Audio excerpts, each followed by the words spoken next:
explique, je lance l'enregistrement. La voix anglaise nous a prévenu que l'enregistrement a commencé. Donc, bienvenue à tous ceux qui nous ont rejoints. On va donc, comme l'a dit Rofia, parler d'un sujet sur lequel on a peut-être l'impression de savoir beaucoup de choses, mais on peut faire le pari ensemble que vous serez sûrement surpris qu'à la fin de ce webinaire, vous disiez: ah ben ça, je ne savais pas. Donc, ça va être un peu l'enjeu de ce webinaire, vous informer, c'est le premier enjeu. Et le deuxième enjeu, c'est de le faire d'une façon à ce que vous ayez des informations compréhensibles pour vous. N'hésitez pas si elles ne sont pas claires, si vous n'êtes pas sûr d'avoir compris, interpellez-nous pendant le webinaire et on prendra le temps à la fin de revenir avec vous sur ce qui a été un peu flou pour vous. Et puis surtout des informations que vous pouvez utiliser pour vous, pour vos proches. On parlera beaucoup des jeunes notamment aussi, mais pas seulement. Donc, il y a aussi des professionnels qui travaillent au soleil et qui sont plus exposés que les autres. Donc c'est le double enjeu de ce soir, vous informer et vous donner des informations utiles. Maintenant que j'ai dit ça, je peux passer au menu en détail et vous proposer le menu. Donc, on va parler du UV, du soleil, de la lumière. On va parler des cancers de la peau et on va aussi parler de comment se protéger des risques. Ça, c'est vraiment les trois temps importants. Je terminerai par un petit propos sur la lutte contre le cancer, parce qu'il y a malheureusement encore des gens qui nous connaissent mal et ça sera l'occasion pour nous aussi de préciser nos missions. On commence donc par la première partie sur les UV, le soleil et la lumière. J'ai un petit sous-titre pour en connaître un rayon. C'est un jeu de mots qu'on avait hésité à passer avec Eurofia et donc avec une place. Voilà.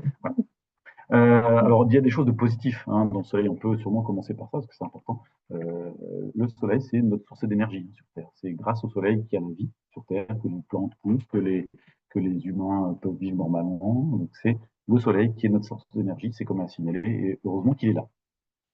C'est aussi sa lumière qui va nous permettre aussi au niveau de notre corps de synthétiser la vitamine D. Normalement, jusqu'ici, je ne vous ai rien appris, mais il faut quand même préciser les choses. Il n'y a pas besoin de s'exposer longuement pour ça. Du moment qu'on s'est exposé de façon assez courte, on parle de une dizaine de minutes, entre 10 et 15 minutes par jour, suffisent pour que votre corps ait synthétisé la vitamine D dans votre corps. À quoi ça sert? Ça sert à fixer le calcium sur les os et ça sert aussi à mieux stocker le phosphore, qui est un élément dont notre corps a besoin, mais en petite dose. Donc, la vitamine D, c'est un bon côté du soleil, mais très peu, une exposition très courte suffit. Et je commence tout de suite en tapant un petit peu sur les fausses bonnes idées qu'on peut avoir, ou choses qu'on croit savoir. On dit oui, mais le soleil, ça fait du bien au moral. Et bien, en fait, c'est pas le soleil en lui-même, c'est la lumière. C'est ce qu'on appelle des fois la luminothérapie. Je cite toujours l'exemple des gens qui sont au pôle Nord, quand ils ont besoin, quand ils sont un peu déprimés, ou ils ont des symptômes dépressifs, ils vont s'exposer à la lumière, ils ne vont pas s'exposer au soleil. C'est la lumière du soleil qui permet d'avoir un bon moral, de se sentir bien dans sa peau, de produire la sérotonine. C'est pas la chaleur. C'est comment le soleil. On va voir que c'est du coup des erreurs qui peuvent qui peuvent prêter à confusion. Et on rentre dans le vif du sujet, puisque le soleil a malheureusement des dangers. Il a des dangers parce qu'il va produire des rayons lumineux qui ont une particularité, c'est que par rapport aux autres rayons qu'on connaît, qu'on peut connaître ensemble, par exemple les infrarouges, les infrarouges, on les sent. Ils créent une sensation de chaleur. Euh, les ultraviolets, on les voit, ils modifient la perception qu'on a des couleurs. Ça, c'est des types de rayons qui sont émis par le soleil, mais le problème, c'est les ultraviolets. C'est entre les infrarouges, c'est entre les infrarouges et les autres rayons. C'est des rayons qui ne sont pas visibles. On ne peut pas se sentir non plus sur la peau. C'est pour ça qu'ils sont dangereux, parce que souvent, on n'a pas la sensation qu'ils sont présents. Et j'en reparlerai un petit peu. Rofia a parlé de la vague de chaleur qu'on a eue, mais même quand il n'y a pas de chaleur, les UV sont présents. J'en reparlerai plus après. Il y a des effets à ces rayons ultraviolets, mais il y a aussi des choses qui les font varier en intensité et en puissance. C'est pour ça qu'on a créé ce qu'on appelle l'indice UV. Alors, je vous le remets ici. C'est des choses que vous pouvez retrouver dans l'affichage de certaines communes, qui des fois l'affichent sur le lieu les plus touristiques. Donc, on voit notamment dans les bulletins météo, principalement en été. Donc, c'est à ce moment-là que vous allez pouvoir avoir une indication de l'intensité des rayons UV, avec des valeurs qui sont souvent au printemps ou en été, des valeurs à partir de 6, on va dire, de 6 à 9 ou jusqu'à 10. La semaine dernière, on était sans doute à déjà des indices UV de 9 à 10, qui normalement devraient être associés à une protection renforcée. On en parlera en fin de webinaire sur quelle protection on doit faire. Alors, on a deux questions, Thomas. On a une première question. 10 minutes d'exposition au soleil suffisent-elles en hiver par temps couvert? Et la deuxième question, la synthétisation de la vitamine D, une exposition du visage, des mains uniquement, donc habillée est suffisante ou bien faut-il par exemple, être en maillot de bain? Alors, pour la première question, hein, sur l'hiver, alors en hiver, il y a des UV. Alors, ils sont souvent d'indices UV beaucoup moins forts, hein. On va être souvent sur des indices de 3, de 4, de 5, rarement plus en hiver. Vous allez le voir juste après. Et donc, ça peut suffire, hein, en hiver de s'exposer à ces rayons-là. Et évidemment, pas besoin de se mettre à maillot de bain, heureusement, parce qu'en hiver, ça serait un peu plus compliqué. Et même si c'est pas toutes les parties du corps qui sont exposées, le corps va quand même absorber ces rayons et va permettre de toute façon la synthèse de la vitamine D qui va se faire au niveau du corps en entier, mais pas seulement au niveau de la peau exposée. Merci pour cette première question. Donc je disais, hein, je parlais des rayons UV et c'est vraiment le premier message à garder sur ce webinaire. Les rayons UV, c'est le vrai danger du soleil. Le soleil en lui-même n'est pas le vrai danger. Le vrai danger du soleil, c'est ces rayons qui sont invisibles mais qui sont dangereux. Quand on distingue les types de rayons ultraviolets qu'on a, il y a 3 types. Les principaux à retenir, c'est les UVA, donc qui sont 95% des UV que produit le soleil. Ils vont avoir la particularité de pénétrer profondément dans la peau. C'est eux qui vont être la cause des vieillissements cutanés qu'on peut avoir. On verra après en photo ce que ça peut représenter, et aussi de tout ce qui est allergie solaire. Pardon. Ils ont aussi la capacité d'être peu absorbés par l'atmosphère, et donc ils sont présents toute l'année, ces UVA, hiver comme été. Et ils ont aussi la particularité de ne pas être stoppés ni par les nuages, ni par les vitres. Donc, quand vous êtes en voiture, il y a du soleil, vous recevez des UVA sur votre peau. Quand vous êtes dans votre maison, devant une fenêtre en plein soleil, même en hiver, vous avez des UVA qui arrivent jusqu'à votre peau. À les différences des UVB, qui eux, donc, une partie minoritaire des rayons qu'émet le soleil, mais qui sont 1000 fois plus puissants que les UVA. Donc, ils vont avoir des caractéristiques un peu différentes, au sens que ils vont moins pénétrer dans la peau, ils vont souvent se concentrer sur les parties supérieures de l'épiderme, mais ils vont quand même être très agressifs pour l'ADN. C'est eux qui vont être responsables des coups de soleil et des cancers de la peau, et qui vont être surtout très intenses en été, aux étages, aux horaires les plus chauds, on en reparlera après. À la différence du UVA, ils sont bloqués par les vitres et par les nuages. Et si vous voulez le retenir, un petit moyen mémotechnique, ça commence par un B. Les UVB sont bloqués par les vitres. Ils sont bloqués par les nuages. Et pour se rappeler que c'est eux qui sont responsables des coups de soleil, bah, retenez que c'est les UVB qui brûlent votre peau. Il y a une dernière catégorie d'UV, c'est les UVC. Ceux-là, on n'en parle quasiment jamais. Pourquoi? Parce qu'ils sont bloqués par la couche d'ozone, heureusement. Ils sont encore plus nocifs que les UVB. Ils sont très très minoritaires et ils sont, en général, pas présents sur nos peaux et ni dans nos contrées, on va dire. Première question. C'était un petit webinaire. Il faut que vous soyez aussi actifs. Ça, on ne vous a pas prévu à l'avance. Mais il faut quand même se mettre en action. Donc, une première question. À votre avis, en fonction de quels critères varie l'intensité des UV? Donc là, vous pourrez répondre ou dans le chat ou dans les questions-réponses. C'est juste pour nous permettre de voir que vous êtes tous présents, que vous êtes bien réveillés, que vos claviers fonctionnent. Donc, répondez 1, 2, 3. Et on va attendre quelques secondes pour voir en vous laissant répondre. N'hésitez pas. Personne ne voit ce que vous répondez. Si vous vous trompez, c'est pas grave. Les premières personnes courageuses qui osent répondre, c'est bien. On a des 2, on a des 3.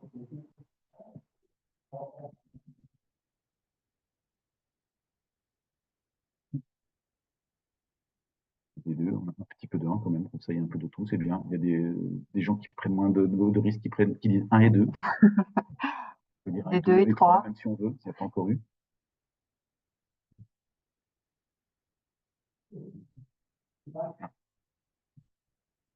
J'ai bloqué. Oui.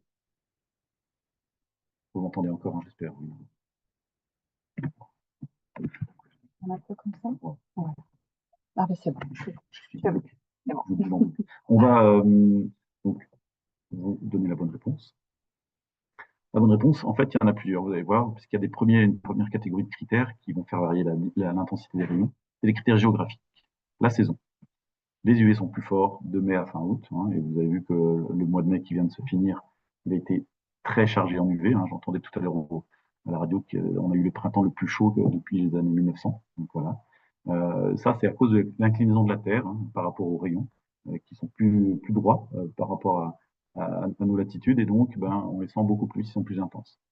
En fonction de l'heure, plus le soleil est haut dans le ciel, plus les rayons tendent de façon perpendiculaire à la surface, et plus donc les UV vont être intenses. L'altitude joue aussi, ça faisait partie des réponses. Plus on monte en altitude, plus on ressent les effets des UV. Pourquoi? Parce qu'il y a de moins en moins d'atmosphère qui est entre nous et les UV. C'est comme ça qu'on estime qu'à peu près tous les 1000 mètres, hein, l'intensité est augmentée de 10%.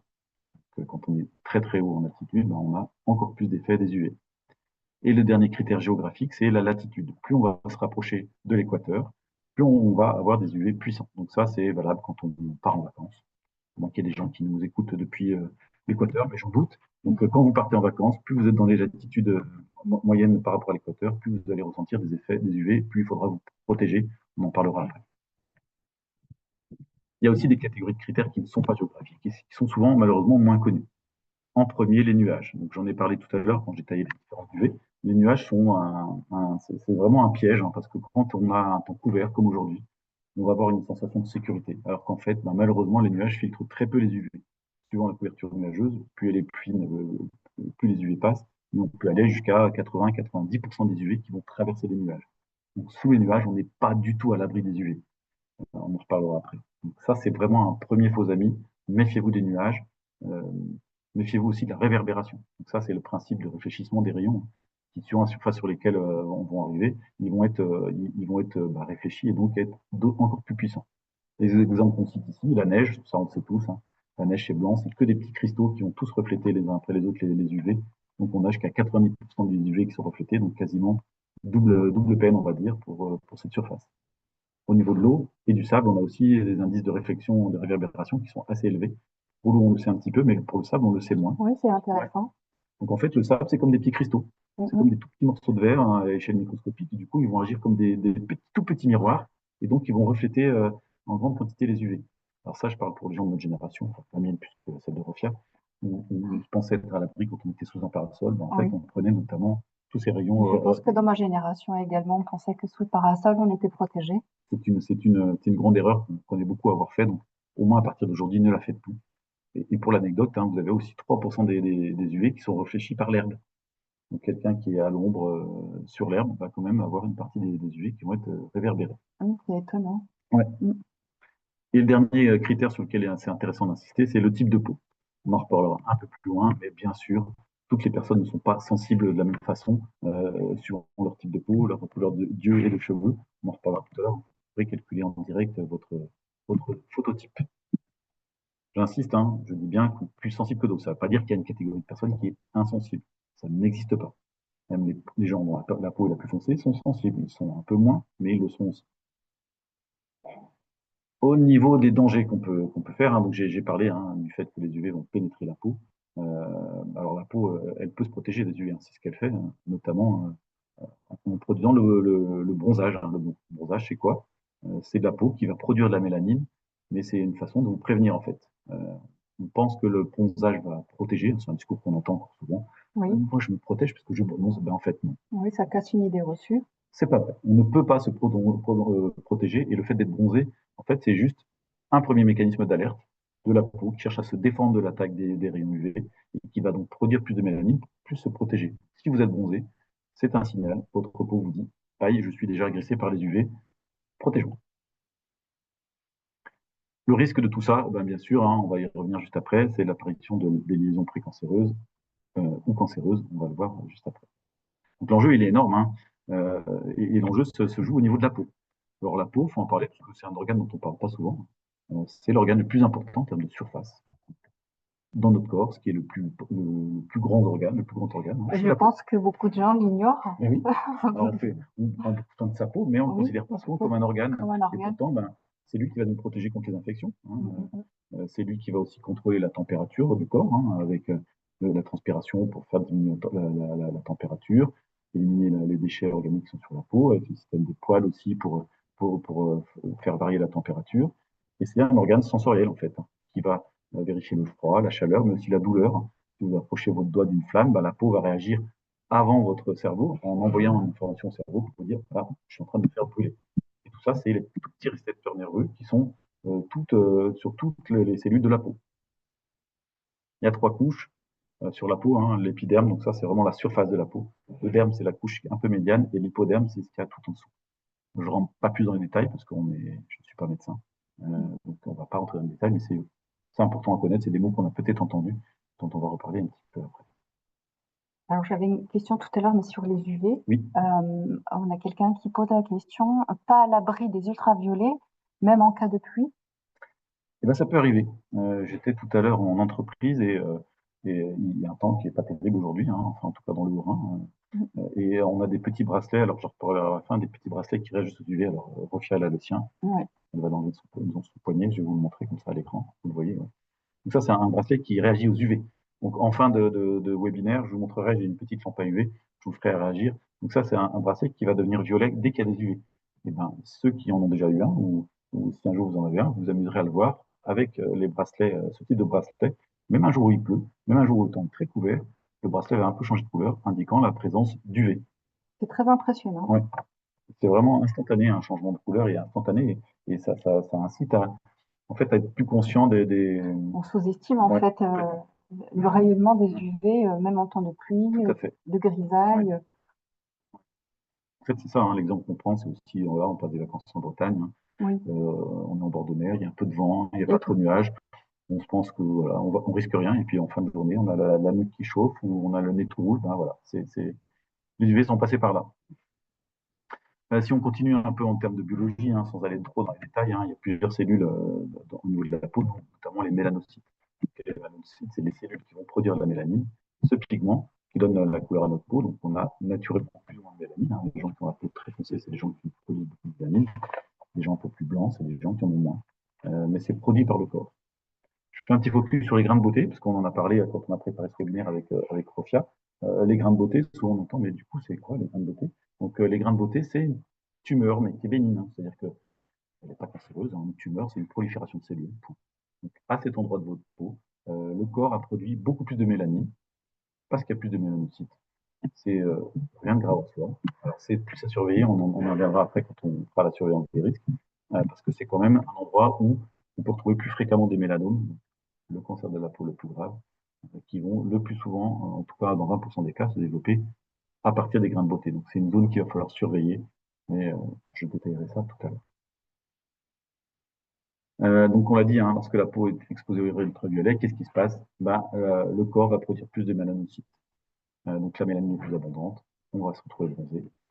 Et quand il y a trop de mélanine qui se produit, hein, c'est ce qu'on peut avoir au niveau des taches de rousseur, ou des fois on voit ça chez les personnes âgées, des taches de vieillesse, où l'endroit où la couleur de la peau n'est pas la même qu'ailleurs, c'est la mélanine qui a été déficiente à cet endroit. Si on continue toujours sur les dangers des rayons UV, on va vous montrer un petit peu hein, ce que ça peut donner. Donc, il peut y avoir différents types d'effets, hein, notamment des brûlures, des coups de soleil, ça c'est ce qu'on connaît tous. Hein. Donc là, on a un monsieur qui a vraiment été très loin dans le coup de soleil. Hein. Le coup de soleil peut aller jusqu'à la brûlure. Hein. L'exposition au soleil peut déboucher sur des brûlures de niveau 2, niveau 3, avec des cloques, avec vraiment des infections graves. À savoir, hein, une fois qu'on a eu un coup de soleil, la peau va peler et la peau qui pèle, elle est encore plus sensible au soleil. Donc, si on a, des fois on entend ça, je prends un coup de soleil et puis après ça va, on a pris un coup de soleil. Si on rebondit derrière, ça va être encore plus faire de dégâts. Et ça, c'est le dégât le plus simple, on va dire. Hein. On a aussi beaucoup de dégâts au niveau des yeux. Donc les UV hein, frappent beaucoup au niveau des yeux. La paupière est un endroit où la peau est très très fine. Donc les UV vont pouvoir beaucoup attaquer les yeux, notamment des cataractes ou des dégénérescences maculaires. On voit notamment dans les pays beaucoup plus ensoleillés que le nôtre. On a aussi parfois aussi des décollements de rétine. Oui. Et puis la cause vient aussi parfois de l'enfance. Oui. Des enfants qui n'ont pas été protégés par des lunettes de soleil de qualité, je dirais. Ça, on en parlait encore hein, justement avec des gens qui viennent de pays plus ensoleillés où la culture de la protection du soleil est complètement différente, où le soleil est vraiment vu comme un vrai danger ou comme un risque, avec vraiment une volonté de se protéger beaucoup plus fréquente que ce qu'on voit dans nos sociétés européennes où on n'a pas cette habitude de se protéger loin de là, on en reviendra un petit peu après justement. Il peut y avoir des vieillissements prématurés de la peau, hein. Donc deux photos là-dessus. Une, on voit plus des taches qui sont apparues, mais celle que je vous présente là, moi je l'aime beaucoup pour son côté pédagogique. Hein. Là, c'est la photo d'un chauffeur-livreur australien et qui a donc vraiment deux parties différentes de visage. Hein. Une partie qui n'était pas exposée au soleil dans son véhicule, où la peau est vieillie de façon normale, on va dire, hein. Quelques rides, un peu de vieillesse qui apparaît. Et de l'autre côté, sur sa partie droite sur votre écran, vous voyez que sa peau est beaucoup plus ridée. L'œil est un peu plus tiré. Et ça, c'est les effets des UV à long terme, comme vieillissement prématuré de la peau. C'est une photo très marquante. Ouais. On réalise mieux l'impact de l'exposition au soleil sur du long terme. C'est assez frappant. Hein. Ça, c'est vraiment des choses que vous pourrez connaître chez nous, hein, des chauffeurs routiers qui sont souvent derrière les vitres, hein. Rappelez-vous ce que j'ai dit tout à l'heure, les UVA ne sont pas bloqués, ils passent à travers les vitres, donc des expositions longues, fréquentes à des UV, même à travers une vitre de véhicule, pourraient déboucher sur ce type d'effet. Alors, je coupe rapidement. Oui. Dans le chat, quelqu'un est très intéressé par le bracelet. Oui. Comment se le procurer, Thomas? Alors, le bracelet, j'en laisserai de petits exemplaires dans les locaux de Mita Santé, hein, ici en bordure du Mulhouse, donc n'hésitez pas à passer chez eux pour en retirer. Voilà, avec plaisir. J'imagine qu'il n'y en aura pas pour tout le monde. Donc, si jamais il n'y en a plus le jour où vous passez, le plus simple, c'est de nous contacter à la Ligue pour venir nous en chercher. Alors, on a un site sur Mulhouse, oui. On a un site sur Colmar et un site sur Schiltigheim. Oui. D'accord. Alors, on essaiera de disperser un petit peu les bracelets. Pour couvrir l'Alsace. Après, je reviendrai un peu quand je parlerai de la Ligue. Vous verrez qu'on a aussi déjà dans le Haut-Rhin différents endroits où vous pouvez venir aussi. Dernière photo, hein, donc là, le pire danger des UV, est là, les lésions de la peau, les cancers.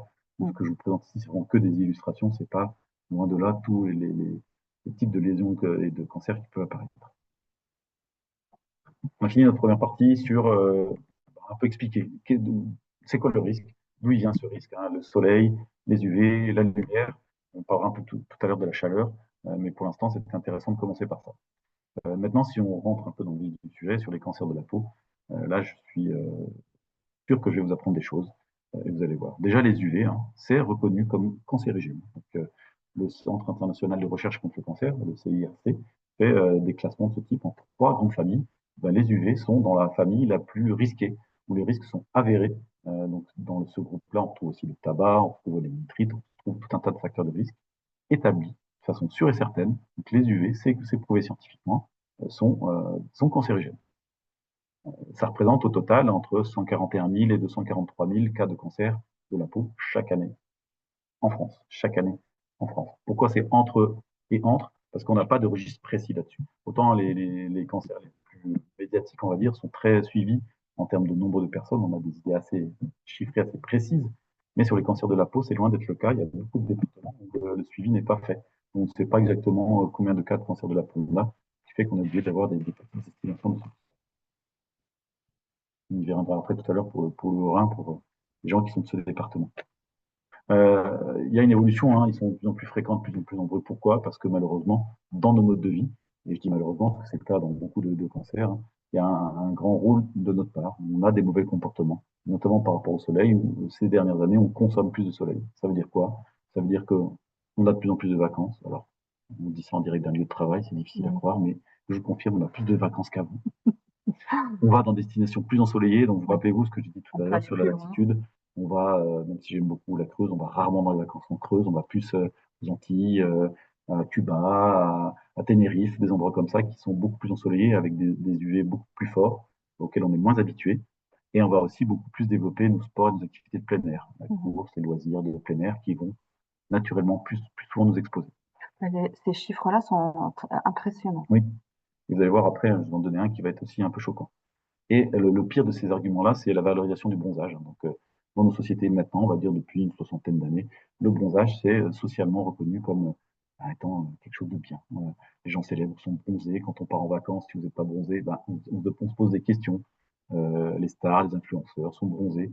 Il y a eu encore cet été la stupide tendance des sun tattoo. Hein, on conseille aux jeunes de se faire un petit pochoir, de ne pas mettre de crème solaire à cet endroit-là pour avoir un coup de soleil en forme de fleur ou de licorne. Voilà, bon. On a une image faussée du soleil. Un critère de beauté voilà. qui ne l'est pas. Oui, tout à fait. Donc, si on détaille un petit peu les cancers de la peau, de quoi on parle, vous avez 2 grandes familles de cancers de la peau et ça fait aussi partie des choses qui font qu'on n'en parle pas assez souvent.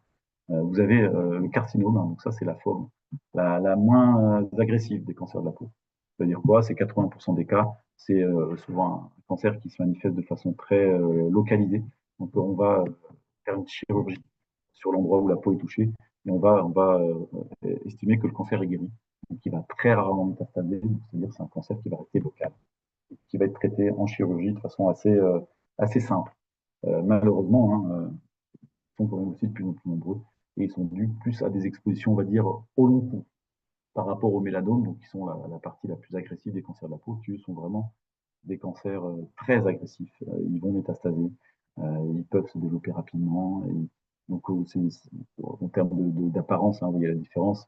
Les carcinomes vont être plus comme une plaie, un petit bouton.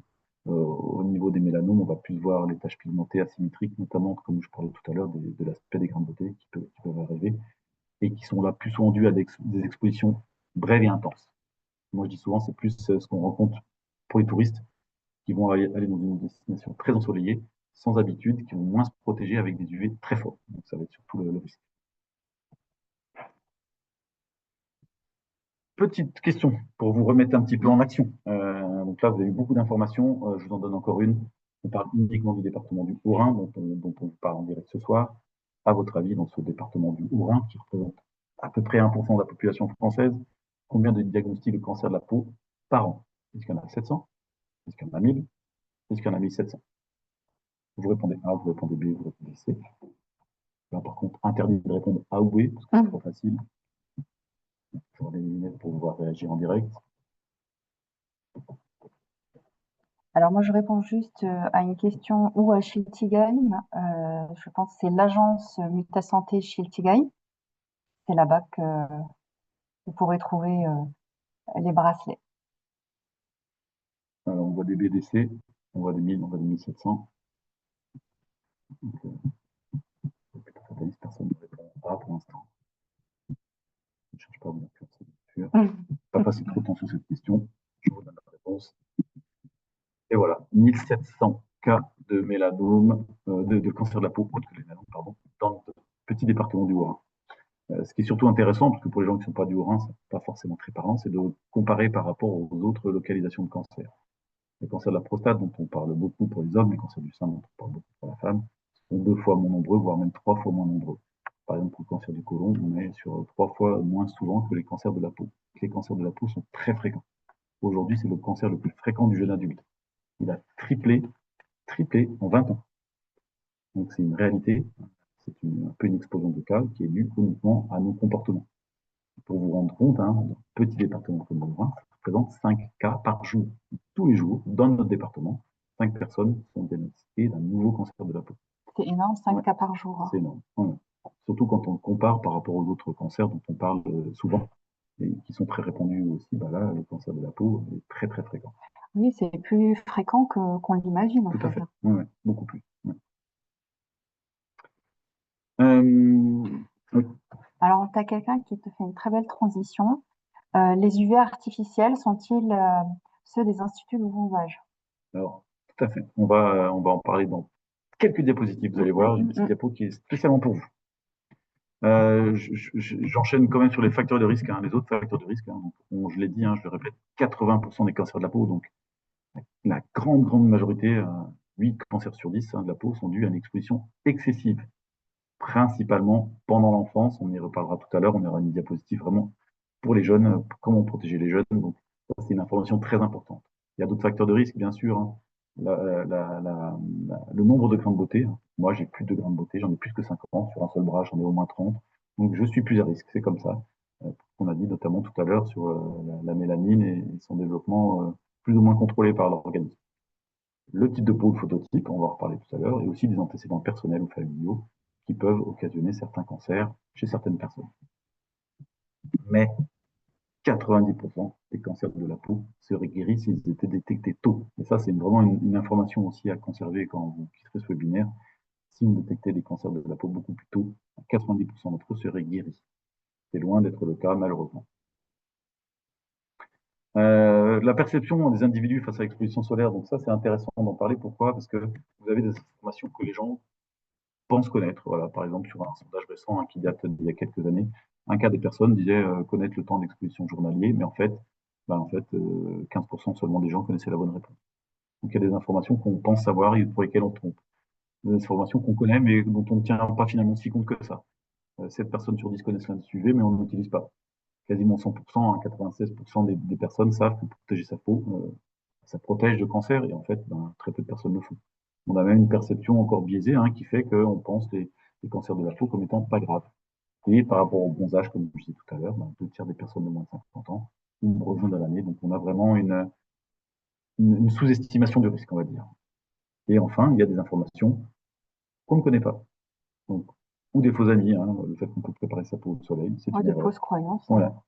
Et 84 des personnes qui disent que quand on est bronzé, ça donne bonne mine. Ben, non, en fait, c'est une agression de la peau. Et même 71 qui se trouve plus évident lorsque notre peau est bronzée. Subjectif, mais en tout cas, c'est pas bon pour la santé, ça c'est sûr. Ouais. Comment se protéger? Vous avez des petites réponses ici, mais je veux surtout avoir votre avis d'abord. Petite question, je crois que c'est la dernière. À votre avis, le premier réflexe en termes de prévention solaire, c'est quoi? Je dis bien le premier réflexe. J'en ai 4, pas 3. Le premier, c'est la crème solaire. Le deuxième, c'est les lunettes de soleil. Le troisième, c'est l'hydratation. Et la quatrième réponse est pour les plus sceptiques, aucun des trois. On en parlera juste après. Alors, le temps que les personnes répondent, on a 2 questions. Avec le manque de dermatologues, j'ai pas le nom de la personne, avec le manque de dermatologues dans notre département, comment faire pour bénéficier d'un bon suivi de dépistage régulier? Une autre question, pareil dans le même sens, comment améliorer l'accès aux consultations dermatologiques pour favoriser un diagnostic précoce des pathologies cutanées? Alors, malheureusement, j'ai pas de bonnes nouvelles là-dessus. Hein. Alors, d'autant qu'à la Ligue contre le cancer, on ne peut vraiment pas faire de clientélisme. Je ne peux pas vous conseiller un dermatologue plutôt qu'un autre. C'est un défaut d'offre de soins, clairement. Vraiment, il n'y a pas assez de dermatologues en France. Je vais vous donner des conseils juste après sur la surveillance de vos grains de beauté, mais c'est une surveillance que de toute façon, il faudrait remettre dans les mains d'un professionnel. Hein. Donc, malheureusement, il n'y en a pas assez. Méfiez-vous aussi, je sais qu'il y a des sociétés qui proposent notamment en entreprise de venir faire des dépistages sur site. Méfiez-vous parce que derrière, c'est souvent des gens qui vont prendre en photo des parties de votre peau et qui vont les envoyer sur des serveurs dont on ne sait pas forcément s'ils sont hébergés en France ou en termes de protection des données, on n'est pas sûr. Donc, ben, les seules solutions, c'est le tourisme médical. Si pas loin de chez vous, hors du département ou un peu plus loin, il y a des dermatologues qui consultent, allez-y.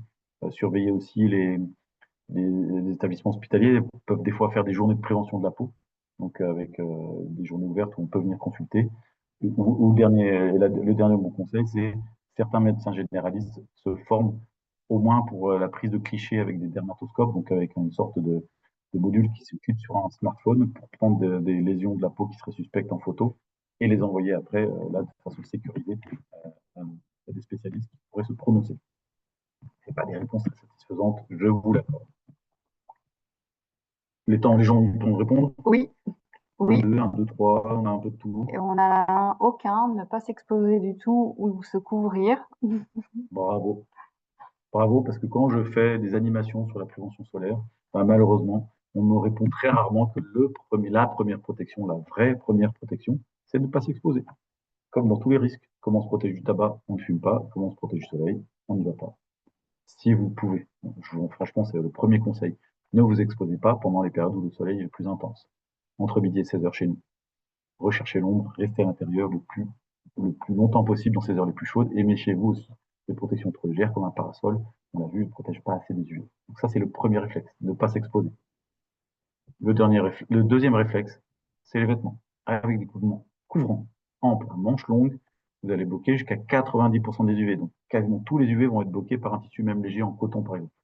En été, même quand il fait chaud, si vous mettez des tissus légers, ils vont bloquer les UV. S'ils sont traités aux UV, ben, encore plus, mais même s'ils ne sont pas traités, ils vont bloquer les UV. Troisième réflexe, on ne s'expose pas, on porte des vêtements et on protège sa tête avec un chapeau. Pourquoi un chapeau plus qu'une casquette?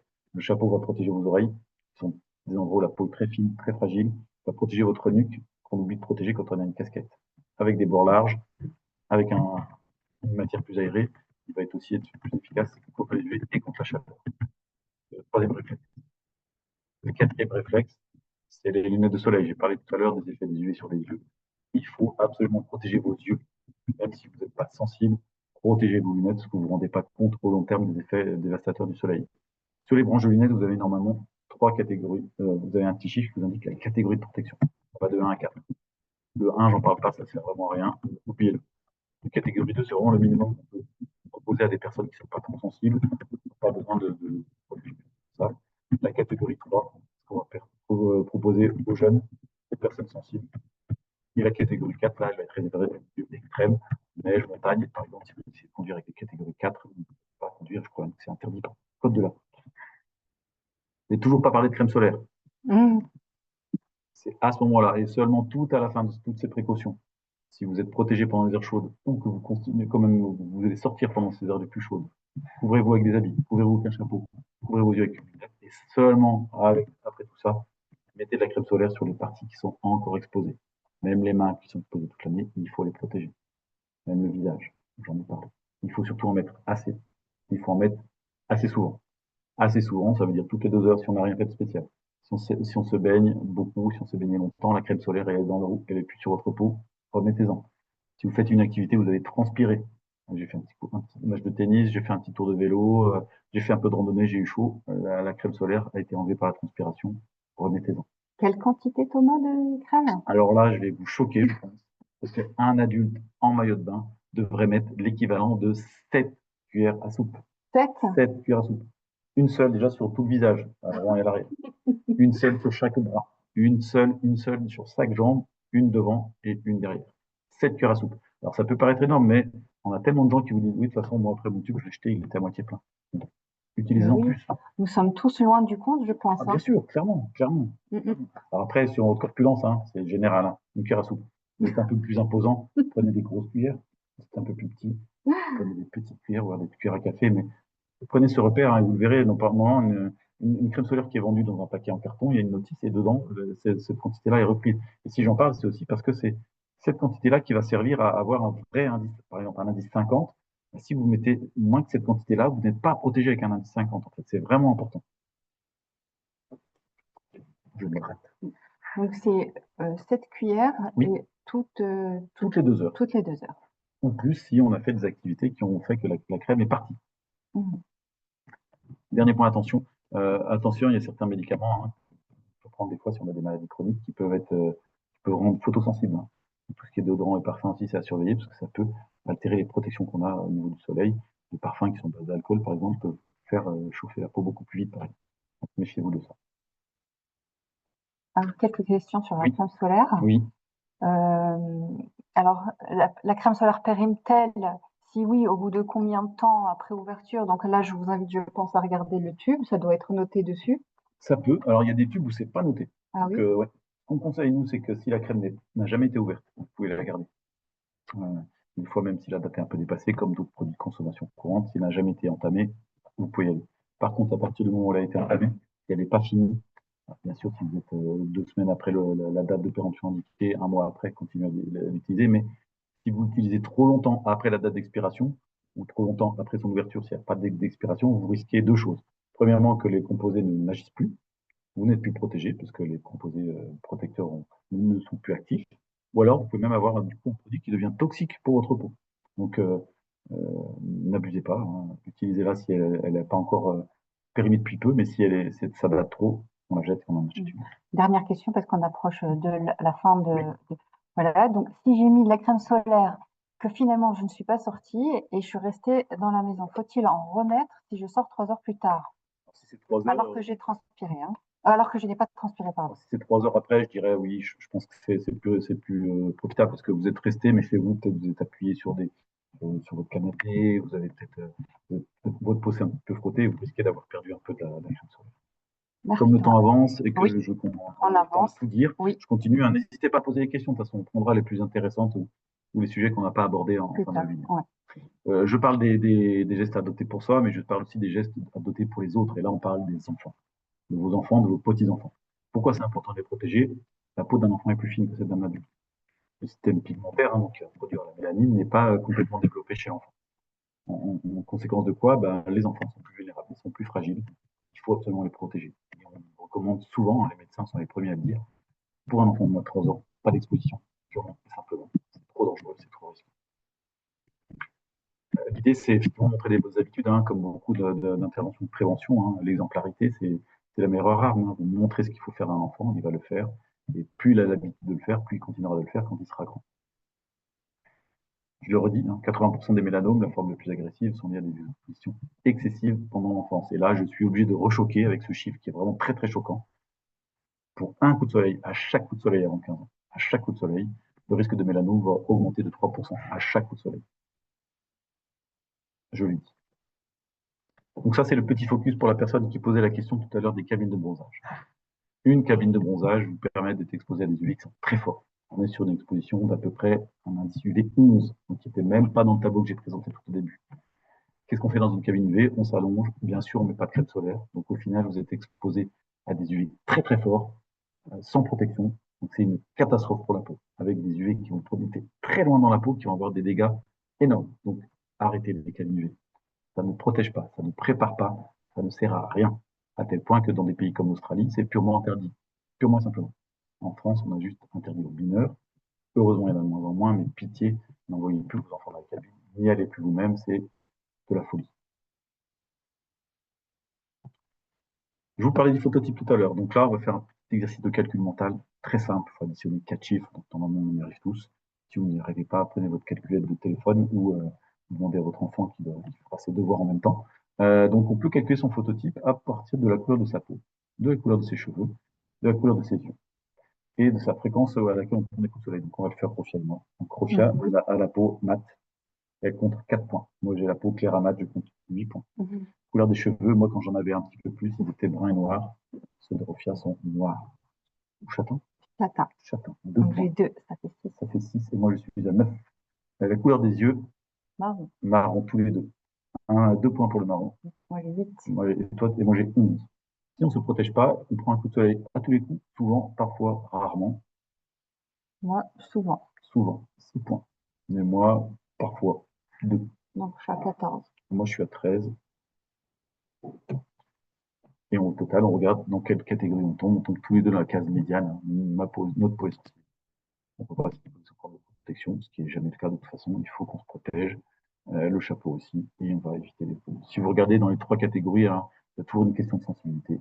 On ne peut pas y échapper. C'est comme ça. Et je vous mets. Oui. Excuse-moi Thomas, j'ai quelqu'un qui a du mal à t'entendre. Est-ce qu'on échange de micro? Elle Ouais. dit qu'elle entend moins bien. On peut peut-être Le tourner? Oui. J'espère J'espère qu'elle entendra mieux. Vous me direz si vous entendez mieux. Oui. On a aussi un petit graphique ici que j'ai mis qui va représenter en combien de temps on va prendre un coup de soleil suivant son phototype.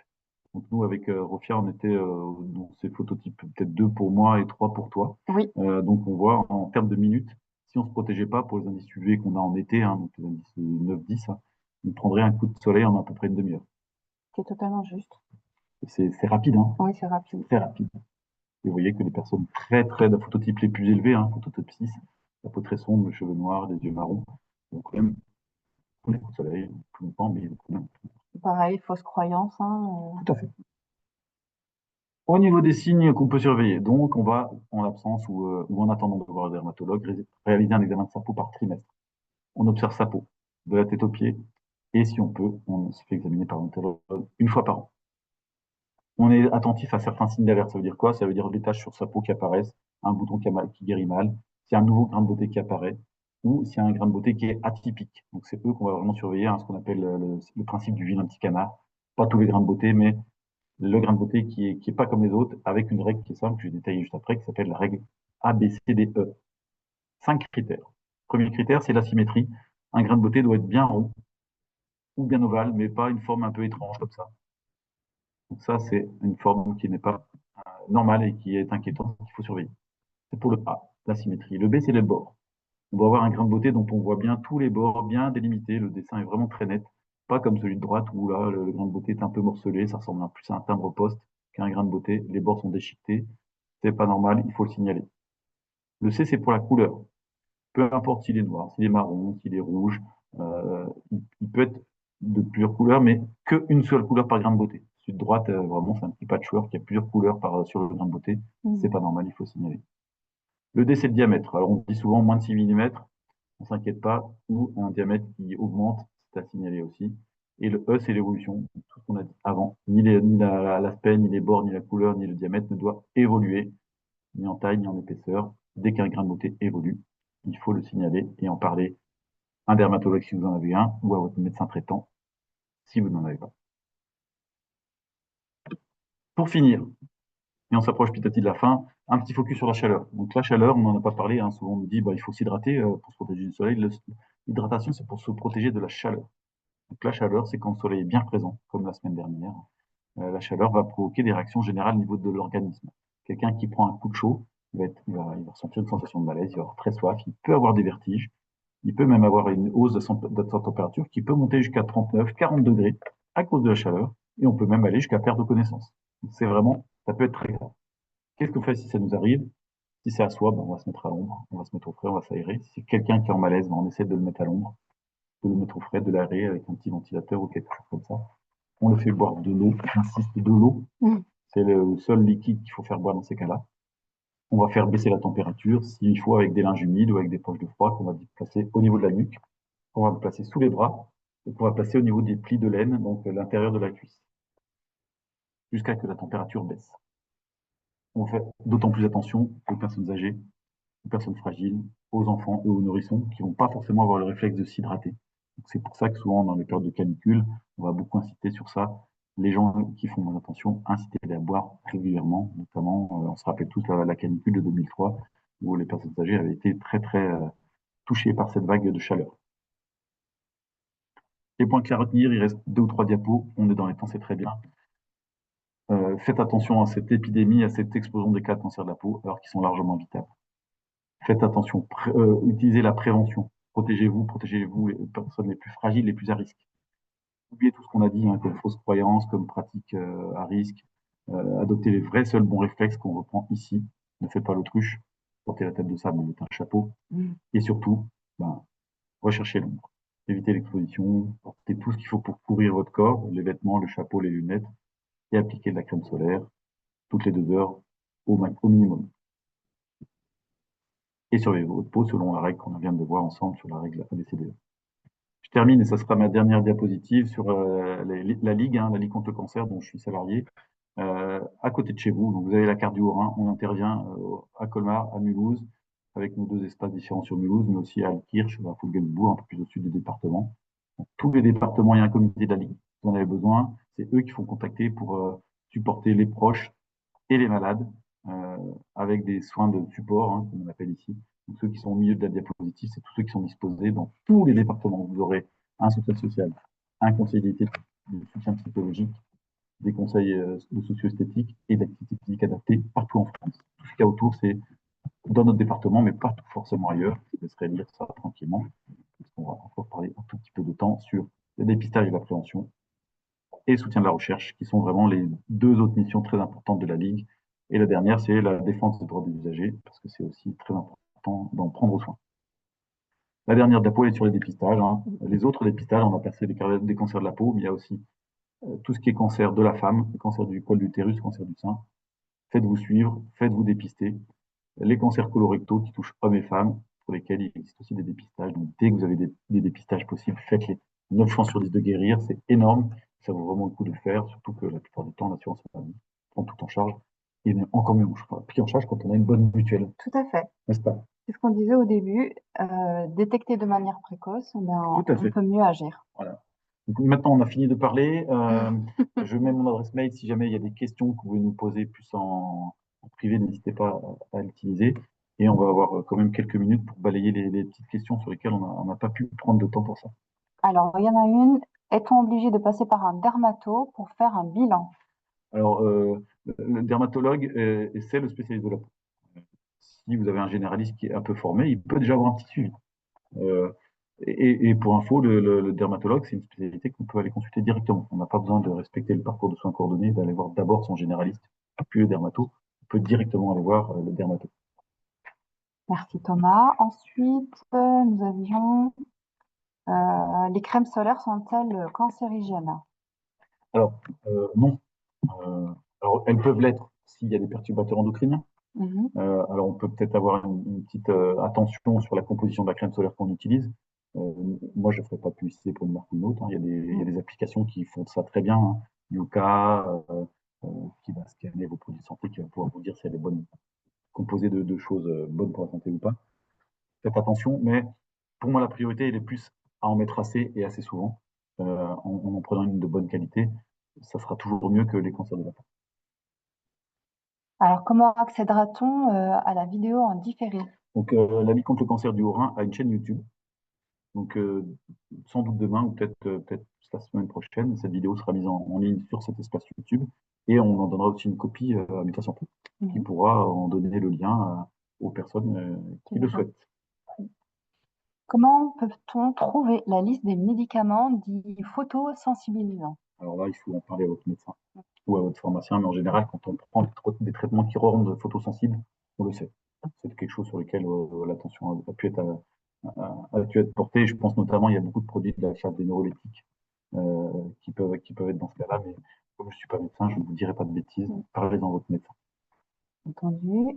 Et est-ce que toi, tu vois d'autres questions? Alors, une dernière, prenons 4 allers-retours. À vélo pour déposer et chercher les enfants à l'école, faut-il remettre de la crème? Ça ressemble un petit peu à un problème de CP. C'est le bled. Voilà, c'est la question du bled. Alors, vous êtes exposé 15 minutes. Je pense qu'il faut vous mettre de la crème par habitude, ne serait-ce parce que si on revient d'école, on va peut-être pas rentrer tout de suite à Londres, on va peut-être rester un peu sur la terrasse, on va peut-être jouer avec son enfant dehors. Donc on peut y rester plus longtemps qu'on ne pense. Et il vaut mieux prendre l'habitude d'en mettre souvent. Donc moi je dirais, mettez-en, même si c'est que 15 minutes, un sujet très fort, ça va déjà vous attaquer la peau. Alors vous serez peut-être un peu bronzé, mais je réinsiste, le bronzage, c'est une agression. Donc, protégez votre peau le plus longtemps possible. Je regarde en même temps. Oui. Alors, ce qu'on peut faire déjà, c'est... Alors moi, Thomas, le temps que tu balayes, peut-être on regarde encore les questions. C'est Thomas, on retient. Une petite exposition courte suffit pour les bienfaits du soleil.